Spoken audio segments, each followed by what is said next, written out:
यशोदा रुको। छोड़ दो मुझे, छोड़ दो मुझे। जीजी संभालो, बावली हो गई है। जीजी संभालो। देखो अब कैसे तुम्हारे अस्थियों को तोड़कर छोटे छोटे टुकड़ों में बदल दूंगा मैं।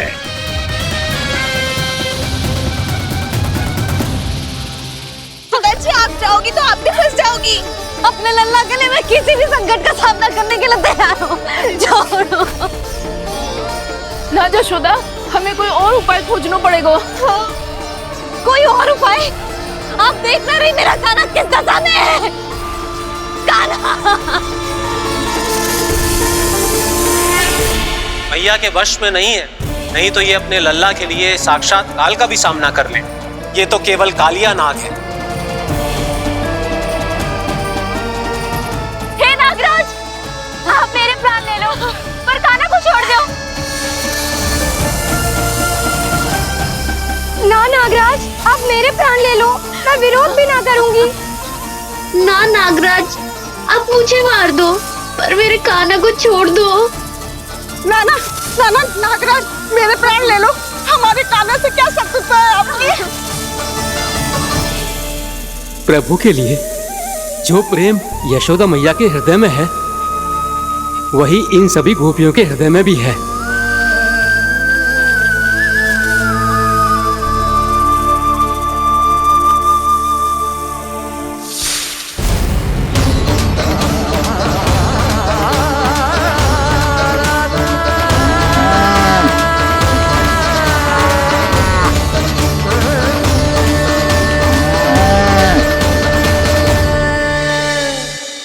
यशोदा, यशोदा,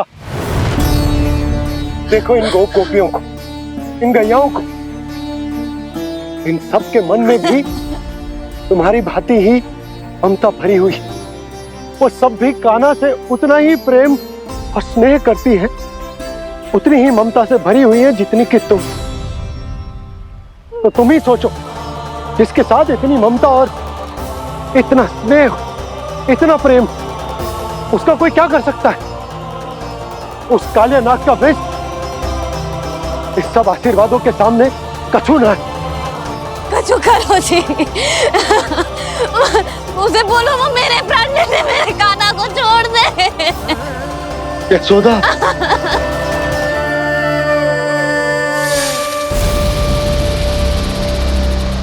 केवल इन्हीं में नहीं देवराज, नाग पत्नियों के हृदय में भी ममता का वही प्रेम उमड़ रहा है। देखिए। मैं आपके हाथ जोड़ती हूँ स्वामी, इस बालक को छोड़ दीजिए। ये अवश्य ही कोई दिव्य आत्मा है स्वामी। हम आपसे विनती करते हैं स्वामी, इस नन्हे बालक को हानि मत पहुंचाइए स्वामी। मेरी पत्नियां मेरे ही शत्रु के लिए विनती कर रही हैं। अब यदि इसके पक्ष में एक शब्द भी कहा तुम सबने, तो मैं इस बालक से पहले तुम सबके प्राण ले लूंगा। हो रहा प्रसन्न नाग कालिया, विजय को निश्चित जान। रोते बिलखते व्याकुल सब, संकट में देख कान्हा के प्राण।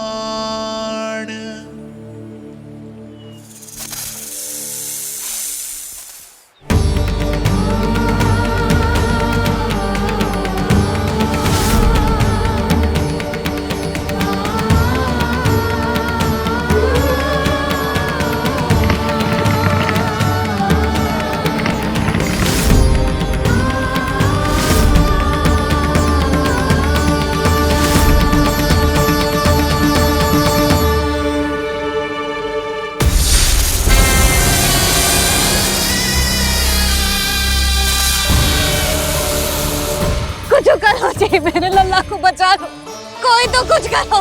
जीजी संभालो यशोदा। यशोदा, यशोदा तुम शांत हो जाओ, मैं कान्हा को वापस लेकर आऊंगा। मैं रक्षा करूंगा उसकी। ना नंदराज, नंदराज नहीं। कम से कम आप तो समझो नंदराज, कालिया के पास आप जाओगे तो आप भी फंस जाओगे।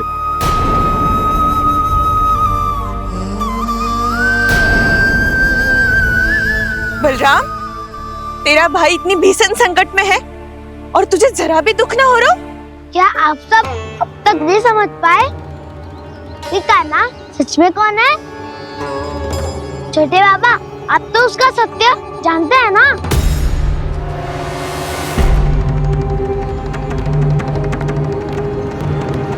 मानता हूँ कि आप सब कान्हा के रहस्य के बारे में नहीं जानते, पर क्या उसके जन्म से आज तक घटी एक से बढ़कर एक विचित्र घटनाओं को भी भूल गए हैं आप सब?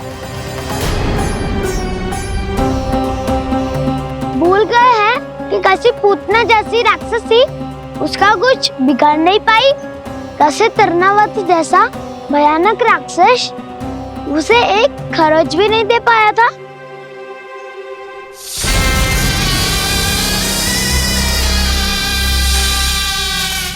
आप सबने अपनी आंखों से देखा था ना, बकासुर से कान्हा की रक्षा करने देवता स्वयं आए थे। पर सत्य तो ये है कि वो सभी देवता भी उस असुर के सामने असमर्थ हो गए थे। तब कान्हा ने बहुत ही आसानी से उस भयंकर असुर का वध किया था। एक ही बार में धराशायी कर दिया था उसे। तो आप सभी सोचिए, बार बार ऐसे असाधारण कार्य करने वाला बालक साधारण कैसे हो सकता है? अब तो आरंभ से ही सारा सत्य जानते हैं छोटे बाबा। रहस्य छुपाने में सदैव कान्हा की सहायता करते आए हैं आप, और आज आप स्वयं ही उसके सत्य को भूल रहे हैं। और तुम सब भी तो जानते हो कान्हा की शक्तियों के बारे में। तो क्या तनिक भी विश्वास न आया अपने सखा पे? बलराम, जे तू क्या कह रहा है? मैंने जो कहा उसका एक एक शब्द सत्य है छोटी माँ। यदि प्रभु की इच्छा हुई तभी कुछ ही क्षणों में सब कुछ अपनी आंखों से स्वयं अनुभव कर लेंगे आप।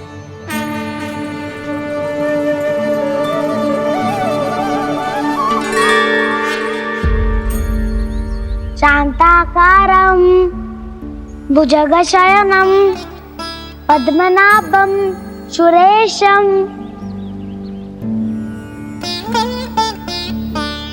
विश्वाधारं गगनसदृशं मेघवर्णं शुभांगं लक्ष्मीकान्तं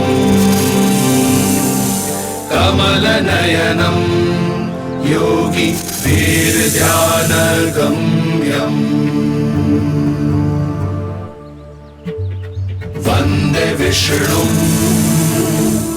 भवभयहरं सर्वलोकैकनाथम्।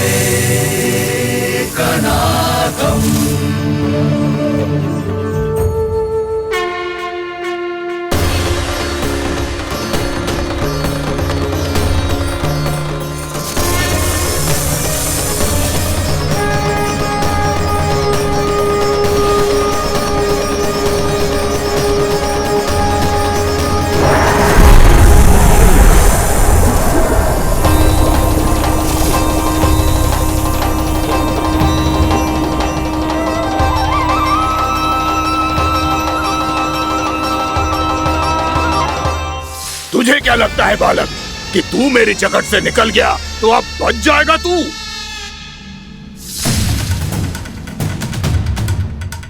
मेरे विष से अपनी प्राण रक्षा करने में सफल रहा, मेरी जगत से भी छूट गया, पर मेरे दंश से नहीं बच पाएगा।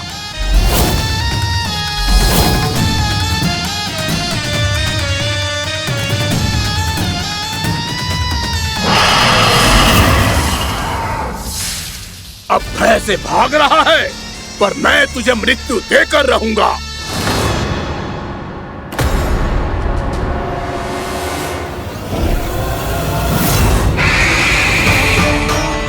कान्हा!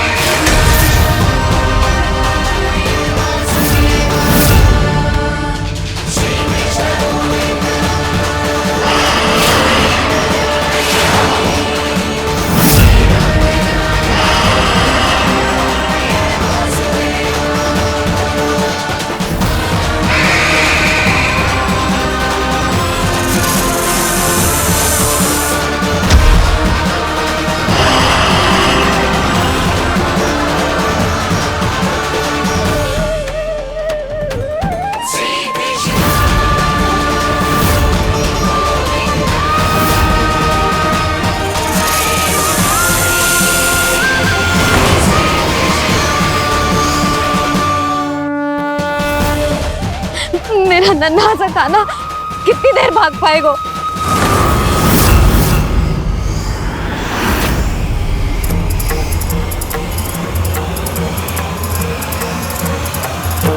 और कितनी प्रतीक्षा करोगे मेरी भक्त कालिया? भक्त नहीं, काल हूँ मैं तेरा। जब अहंकार का मुकुट बुद्धि को ढक लेता है तो भक्त अपने भगवान को भी नहीं पहचान पाता। व्यर्थ की पहेली में मत उलझा बालक। ना मैं भक्त हूँ और ना तू भगवान।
आप सब जिसके लिए इतने व्याकुल हो रहे थे उसे छूकर कालिया नाग का हलाहल जैसा विष भी चरणामृत बन गया है और यमुना जी के जल में फैल चुके विष के प्रभाव को भी नष्ट कर रहा है।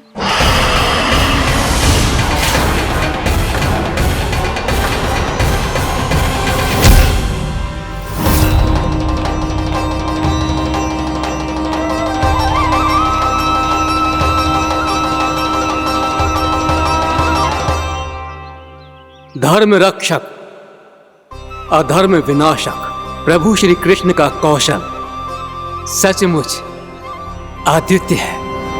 नारायण नारायण।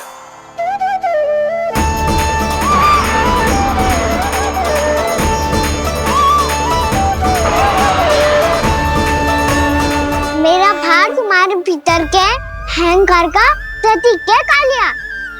अब तुम्हारा अहंकार, तुम्हारा अनपान मेरे पाँव के नीचे है और तुम्हारी पूंछ अर्थात तुम्हारे प्राण मेरे हाथ में। अब तुम क्या करोगे भक्त?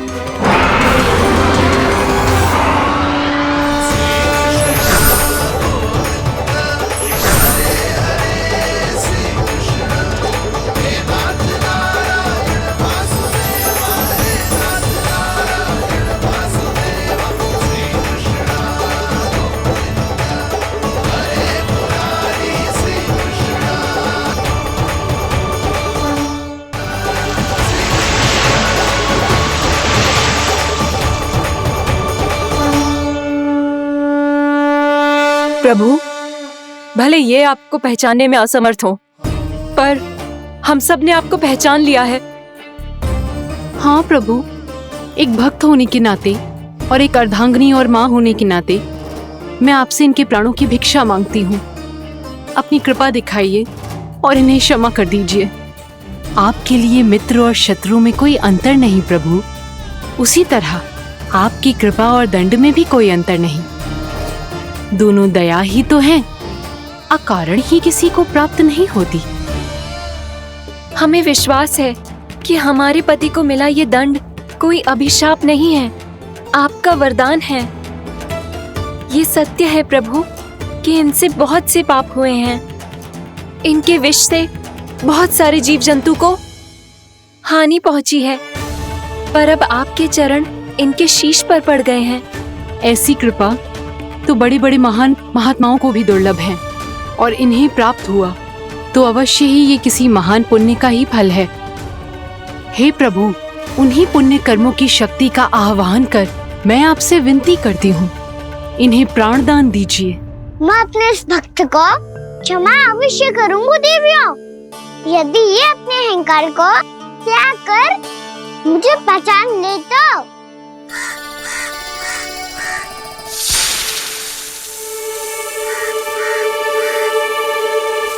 मैं तुम्हें श्राप देता हूँ, जितनी विषैली तुम्हारी जिह्वा है उतने ही विषैले सर्प बन जाओ तुम।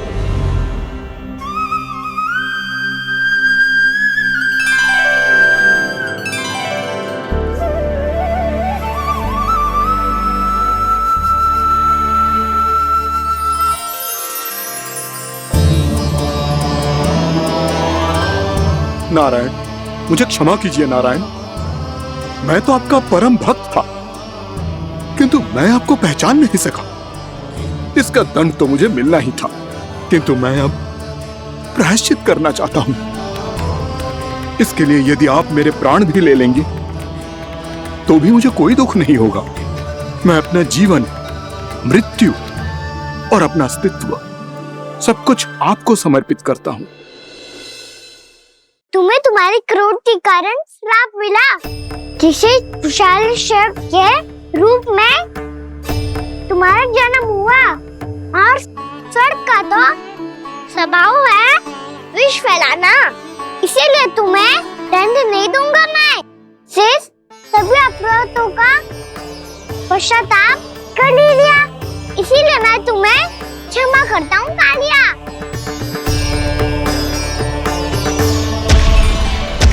पर तुम्हें यहाँ से दूर समुद्र के बीच जाकर रहना होगा, जहाँ किसी निर्दोष का जीवन तुम्हारे विष से प्रभावित ना हो। मैं चाहकर भी आपकी इस आज्ञा का पालन नहीं कर सकता। मैं असमर्थ हूँ प्रभु, क्योंकि यदि मैं इस क्षेत्र को छोड़कर गया तो मेरी मृत्यु निश्चित है। आपसे क्या छुपा है प्रभु? आप तो जानते हैं कि सर्प जाति और आपके वाहन गरुड़ के बीच अनंत शत्रुता चल रही है, जिसका प्रारंभ नागों के द्वीप नागालय से हुआ था। उस द्वीप पर छोटे जीवों को निगल जाने के लिए सर्प थे, और गरुड़ को सर्पों का स्वाद बहुत प्रिय था, इसलिए वो बार बार नागद्वीप जाने लगा था। पर इस कारण पूरी सर्प जाति उससे आतंकित हो गई थी, इसलिए जब भी गरुड़ वहाँ पहुँचता तो सभी सर्प छिपने लगते। जब गरुड़ को इसका आभास हुआ तो उसे बड़ा क्रोध आया, और वो उत्तेजना में भरकर सर्पों का शिकार करने लगा। भूख ना होने पर भी उन्हें मारने लगा। अब सर्पों के प्राण हरना उसके लिए खेल बन गया था। इस भीषण समस्या का समाधान ढूंढने के लिए पूरी सर्प जाति महान सर्प वासुकी के सामने इकट्ठी हुई। हे महान वासुकी, हमारी सहायता कीजिए। नागद्वीप पर गरुड़ ने आतंक मचा दिया है। पहले तो वो हमें अपना भोजन बनाता था, लेकिन अब हम उसके खेल का साधन बन चुके हैं। भूख हो या ना हो, जब तब आकर वो हमारे प्राण हर लेता है। अनुचित हिंसा के इस प्रथा का आरंभ सर्पों ने ही किया है। पहले आप सबने पूरे द्वीप पर अधिकार कर लिया, फिर आहार के साथ साथ आनंद के लिए भी आप सभी ने निर्दोष जीवों की हत्या की। और जब सृष्टि का संतुलन बनाए रखने के लिए गरुड़ आपको अपना आहार बनाने आया, तो आप सब अपने प्राणों की रक्षा के लिए छिपने लगे। तो फिर गरुड़ का उत्तेजित होना तो स्वाभाविक ही था। नागनाथ, जो हमने अन्य जीवों के साथ किया वही अब हमारे साथ हो रहा है, परंतु ये भी तो सृष्टि के संतुलन के विरुद्ध ही है ना? अवश्य है, इसलिए मैं गरुड़ से चर्चा करूंगा। धन्यवाद प्रभु।